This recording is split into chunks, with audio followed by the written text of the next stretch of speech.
What's up, guys? I'm recording a video today with my brand new headphones that I got for Christmas, and Merry Christmas to everybody that's viewing this right now.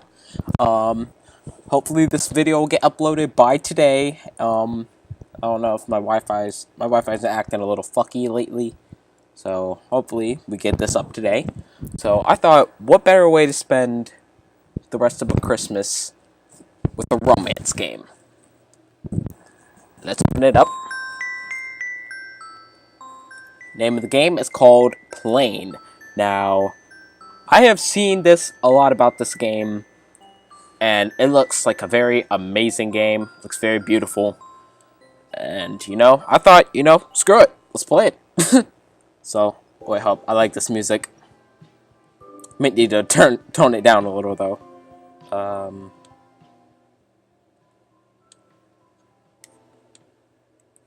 Right about there should be good.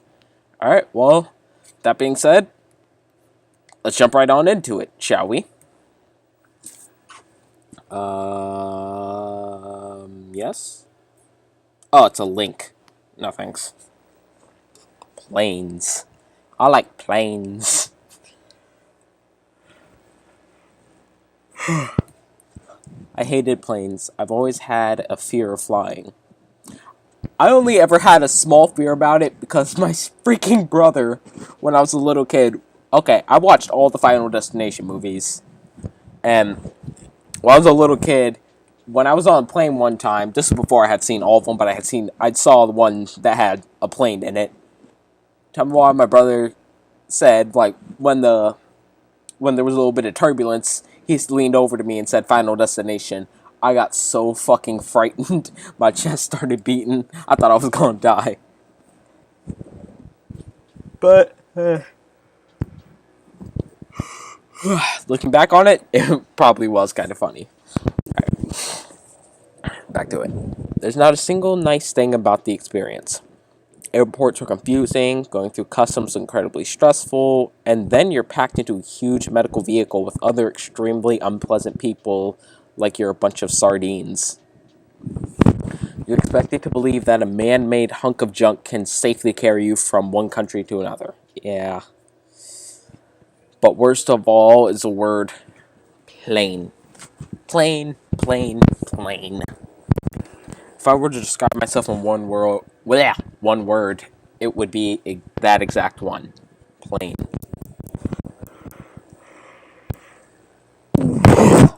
I've never done anything special. I'm the type of person that slides through life without doing anything noticeable.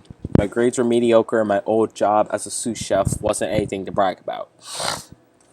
By pure stroke of luck, I got accepted for a job as the head chef in a moderately well-known restaurant. Oh. I'm gonna try doing that twice. Good afternoon. This is the pre-boarding announcement for Flight 265H to Paris. We are now inviting passengers to begin boarding at this time. Please have your boarding passes and passports ready. Thank you. Paris. I had to wonder how I got so lucky. I hauled myself off the bench, made sure to grab my small carry-on bag that held everything I decided to bring with me, and stepped towards the door to what felt like the rest of my life. After this flight, I would have a new start. I could recreate myself, be somebody memorable. I showed the flight attendant my boarding pass along with a small nod with a smile, and walked down the cramped hall towards the plane. This music. I love it. It's so calming. I hate flying. I took in a deep breath in through my nose and took the final step out of the airport and onto the carpeted floor of the aircraft. Next was a search for my seat.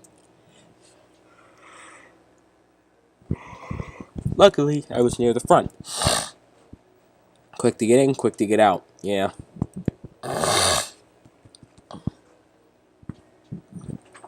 I made sure to keep the long line of restless people behind me in mind while I hurriedly reached up to unlatch the overhead compartment and attempted to lift my bag into it.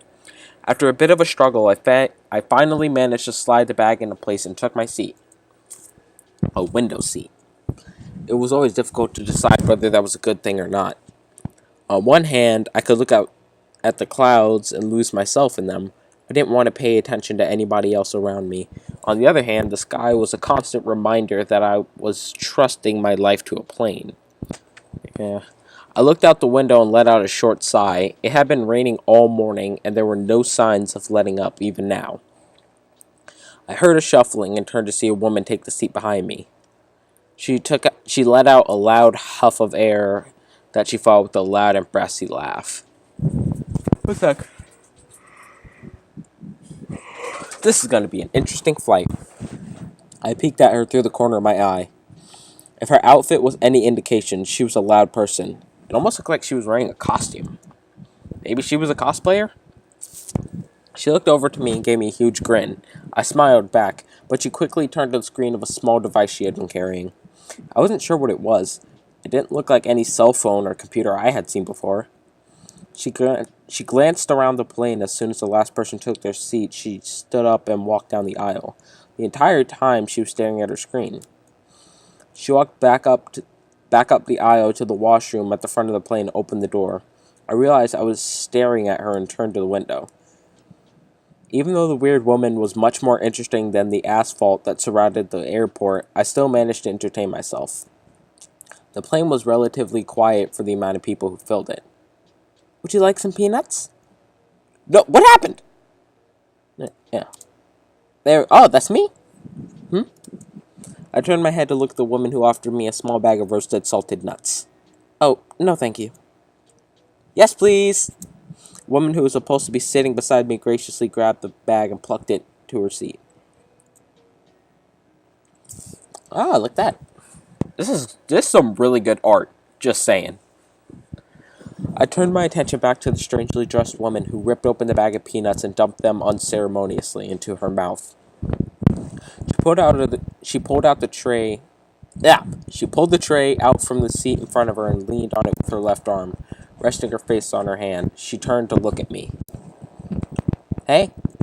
I didn't expect her to talk to me, so her voice caught me off guard and I stammered out a quick reply. Hi. What you going to Paris for? She still had peanuts in her mouth. I had to look away to keep myself from making a face. Work? Well, that's boring. I bit my lip and looked back to the window. Letting out a quiet sigh, I tried not to let the words sting too much. Boring. I figured I should at least attempt to keep the conversation going. Could be nice to have somebody to talk to after all. What about you? Oh. I'm not really. I tried to look at her through the corner of my eye without being too obvious. What does that mean? She shrugged, leaning back while putting her tray away with her knee. One of the cheery flight attendants stepped up to the front of the plane and began her spiel about safety.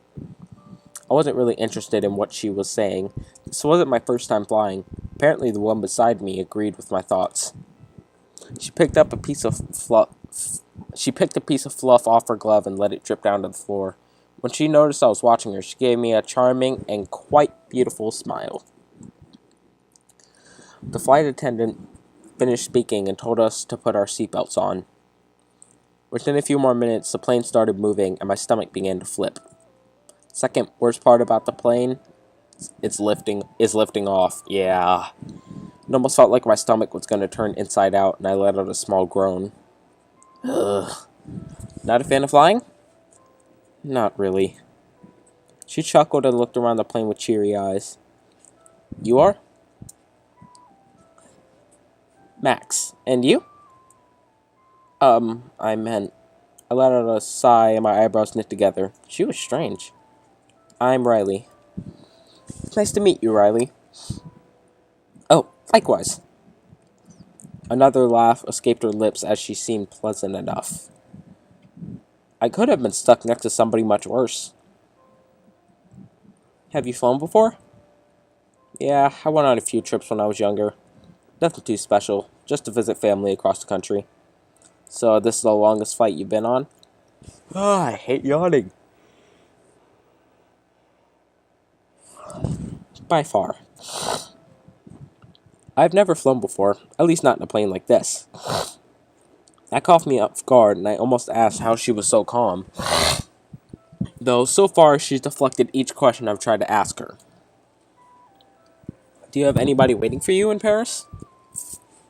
No. Traveling alone must be exciting for you. I guess, yeah. The decision to go to Paris was easy for me. I had no obligations to hold me back. I lived with my parents, never had a boyfriend, though I didn't really have any regular friends either. I am pretty excited for my new job, I muttered despite myself. I couldn't help but smile, a smile that didn't escape Max. Have you been to Paris before? Oh, yeah, a long time ago. Oh, but you don't look that old. She answered with a laugh and a shake of her head. I'm not. Do you think you're ready for Paris? I thought about it for a second. I mean, probably not. I don't even know how much English they speak there. Parlez-vous en Francis? Excuse me? She laughed and placed a hand on her stomach. You're going all the way to Paris and you don't speak French? My cheeks flushed a soft pink and I bit my lip. I wouldn't worry too much if I were you, but it does kind of suck. Yeah, I guess I'll have to learn. Oh no, I didn't mean that. I raised an eyebrow questioningly, but she turned her attention back to the strange device. You're safe then, she muttered to herself, and I knit my eyebrows together. What? She hummed again and looked up to the ceiling. I just meant, well, she bit her lip and actually seemed rather put off for the first time. Just sucks this plane isn't going to make it. What? Okay, first of all, how would she even know that? My heart stopped in my chest. I had to force myself to let out a shaky laugh. Excuse me? That really isn't funny. I wish I was joking. She shrugged casually. See my hat? She pointed to the golden H that was sewn into the brim of her bright red cap. The H stands for historian. Is she a time traveler? I'm from the future and I was sent back in time to study this crash. I freaking knew it! You're a time traveler. Your get-up does seem kind of weird. I mean, look at this guy. Plain. Just a normal shirt, nothing else. This girl, just a jacket and like a flannel or something. I'm from the future and I was sent back to study this crash. So she was a cosplayer. A completely insane cosplayer. You probably don't believe me. She let out a playful sigh.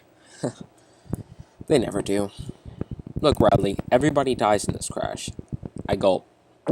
Even though I know she isn't telling the truth, that this is just a bad joke, I can't but feel extremely nervous. This really isn't funny. Historian from the future? Did you think I was stupid? There's no way that's true. Even if it were, why would you bother saying anything? Because I like you? So you decided to scare me. I can take you back to the future with me. You don't have to die. The plane shook. I let out a scream, gripped the armrest of my seat tightly. Sorry, folks. Just a little bit of turbulence. Everything's fine. Max stared at the ceiling of the plane. Looked like she was trying not to laugh. She straightened her face, then let out a small hum and looked me directly in the eye. It's gonna happen soon. I have to go. You can come with me. She stands and walks to the washroom in the back of the plane, then quietly closes the door behind her. I stare after her, unable to rip my eyes from the bathroom door. I couldn't decide whether she was an extremely good actress or if she was actually telling a crazy truth. The plane hit turbulence once more, my heart stopped. I took a few deep, shaky breaths.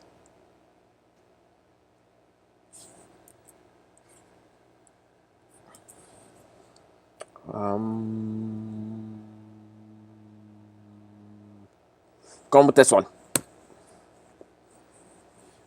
Because while she does seem crazy, who knows? My hand tightens around the arms of my rest chair. Was I really doing this? Can't believe this is happening. Looked at the bathroom door again. That was all I needed to jump into action. Better to be safe than sorry. I muttered under my breath through the latch open for my luggage. Miss, you can't. I'm sorry. I grabbed my bag from the storage and run towards the bathroom. Max, I'm coming with you. As I reached the door, it swung open and a white-gloved hand grabbed me and pulled me in. I was enveloped by a blinding white light just as screams erupted from the cockpit. Just in time. I was just in time. So, if I had picked the other option, would I have died?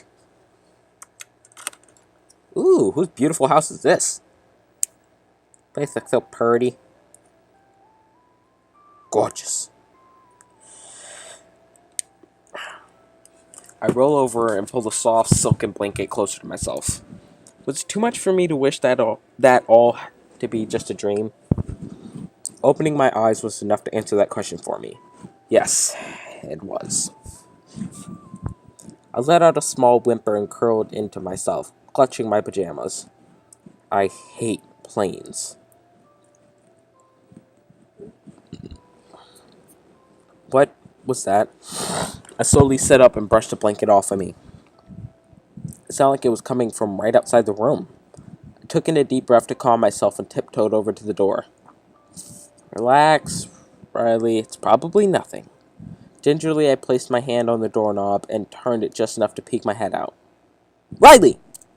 The woman from the plane yesterday. Oh my god, look at those eyes! Dang, are those eyes a map? Because I keep getting lost. I'm lost in those. Those are some really beautiful eyes. Blue and purple. God, I wish I had those. The woman from the plane yesterday is standing right in front of the door, smiling broadly. Oh, Max, good morning? More like afternoon. She gave me a wink and a small chuckle. I like that. That's cute. Some jet lag, huh? I guess so. I let out an awkward laugh as she rolls her eyes playfully. When I stepped out of the room, I noticed a wall of pictures. Studying them, I realized they're all pictures of Max with different person. Okay, I hate to be the grammar police, but different people. I meandered down the hall, staring at each picture until I got to the last one. That's me? Yeah, don't you remember? Right. She took a picture of us as soon as we got into the future. Max chuckles. That's a bit of a hobby of mine. Taking pictures? She hums and steps beside me, pointing at each one of the pictures. Are these also represent the pictures? These 4 colors on the wall? I like purple. Taking pictures with the people I bring back as soon as we get to the future. They make the best faces. You brought all these people here? Yep. The future needs more interesting people. Though, she paused and frowned for the first time. They didn't all get to stay. Why not? I'll let Cecilia tell you all about that. Speaking of which, I need to get to work, and you need to meet with my boss. I do? Yep, so go get your cute butt changed. She gave me a wink, then walked down the hall away from the bedroom. I turned back to the room I slept in and quickly changed into my regular clothes. This was unreal. I was never one to believe in magic or fairy tales. I do. I never even believed in Santa. I never believed in Santa. Wanna know why? Cause we did not have a chimney. And I always thought of it as creepy. I'm like, he knows when I'm asleep, he knows when I'm awake, and he's pretty much watching me 24/7. So, I thought, like, stalker much? And now this. Riles. A playful voice came out from just outside the door. Coming. I quickly slipped my cardigan over my favorite played button-up t-shirt and stepped back into the hall. You ready? Not really. Nobody ever is. I gave her an awkward smile, not quite sure just what I was supposed to be ready for. Alright, we gotta go. If I'm late again, I'll definitely get another lecture. She walked down the hall towards what I assumed was her front door and swung it open. The city is gonna blow you away. It always does. I trotted after her and peeked out the door, expecting to see a magnificent city. It's a hallway. Max laughed and walked ahead, leading to the way to what I assumed was going to be outside. Right, Riley. Duh, she lives in an apartment. My memories from the day before were pretty hazy. But as I followed her down the hall, I remembered the building. Everything looked pretty normal. Being such an advanced future, that's it. Let me guess, they don't have stairs, though. This is gonna be weird for you. She had a coy grin on her face. Could she read my mind? See you downstairs. Wait. She stepped out into a small blue pad on the floor and disappeared. I knew it! They don't have stairs! Max? I gulped, studying the pad. Is it a teleporter? Here goes nothing. I held my breath, stepped on the pad, and nothing. How do I get this thing to work? She could have at least told me. With nothing else to go on, I decided to use the only clue Max gave me. Downstairs? Eek! I'm enveloped in a bright blue light and the feeling of floating. As soon as I felt ground beneath my feet again, I stumbled forward and slammed my palms into the hard floor. You figured it out! I'm gonna be sick. Max chuckled and extended her hand to me. You'll get used to it soon enough. Don't you have stairs? Well, yeah. But I live on the 42nd floor, so I'm not sure if you'd want to walk up and down. I love walking downstairs. I don't like walking upstairs. She pulled me up from my spot on the floor, and I couldn't help but gape at her. This building has 42 floors? Oh, I only live halfway up. There are 85 floors. I found myself staring at the ceiling. How? We need to head out now or we'll miss the monorail. You have time travel in 85-story buildings, but you still have monorails? My eyebrow rose and she merely shrugged. It's fast. Come on, let's go. She turned to the front doors and confidently walked outside. Max, wait, how did the teleporters... Whoa. Whoa! Look at this! This art style is amazing. Yo, credits to whoever created this game. Mad props. I'm gonna have to go back to the site I got this from so that way I can give y'all like credit for this. Ooh. What time is it? Oh, it's 11:50. Alright, I hate to be a bearer of bad news, but, this may be shorter than wait, hold up, no, we're gonna create 2 save files. Maybe shorter than most things I do, but I'm trying to keep, for once, I want to make a shorter gameplay. I don't want to make you guys sit here and watch, like, an hour-long video like I accidentally usually do. I get so lost. But that's pretty much it. Sorry, but you know, this is where I'm gonna end the gameplay. So, Merry Christmas to all of you, Happy Holidays, and yo, New Year's is coming up. Y'all best be ready. Y'all best be ready for New Year's. It's gonna be lit. So, hope you guys had a good day today, and as usual, like, comment, subscribe, turn on that bell so you're notified whenever I post a video. Until then, I'll see y'all in the next video. Peace!